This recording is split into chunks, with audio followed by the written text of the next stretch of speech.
তো না, তুমি তো ঘরে অনেকদিন ধরে অসুস্থ হয়ে পড়েছিলা, আর ঘরেও খাবার নেই। আমরাও না খেয়ে আছি। যাও না, গিয়ে দেখো জঙ্গলে কোনো খাবার পাও কিনা। হ্যাঁ, অনেকদিন ধরে অসুস্থ হয়ে পড়েছিলাম। মহান আল্লাহ তাআলা আমাকে সুস্থ করে উঠিয়েছে, আর ঘরেও কোনো খাবার নেই। আমরা এখন অনাহারে, যাই গিয়ে দেখি জঙ্গলে কোনো খাবার পাই কিনা। এই বলে টোনা উড়ে গেল জঙ্গলে, আর মনে মনে দোয়া চেতে থাকে আল্লাহর কাছে যেন রিজিকের সন্ধান করে দেয়। আর সামনে গিয়ে দেখে একটা আপেল গাছ, তাই টোনা আপেল গাছে নিচে গিয়ে বসে। আপেল ভাই, আমি অনেকদিন ধরে অসুস্থ হয়েছিলাম, আমার ঘরে কোনো খাবার নেই, আমি স্ত্রী সন্তান নিয়ে না খেয়ে আছি। আমাকে একটা আপেল দিবা? দেন আমাকে একটা আপেল। কি বলছো টোনা, তোমরা না খেয়ে আছো আর আমার কাছে আপেল চাইছো? মহান আল্লাহ তাআলা আমাকে পাঠিয়েছে তোমাদেরকে সেবা যত্ন করার জন্য, আমার গাছের পাকা পাকা ফল খাবারের জন্য। তুমি আপেল খাও আর আপেল সাথে করে নিয়ে যাও।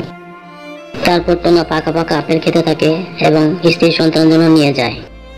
ক্ষুধার্ত টুনি আর তার মেয়ে আপেল খায়। এ দেখে টোনা মহান আল্লাহর কাছে মনে মনে রিজিক দেওয়ার জন্য দোয়া করে, আর এও চিন্তা করে যে একটি আপেল গাছ কিভাবে লাগাবে।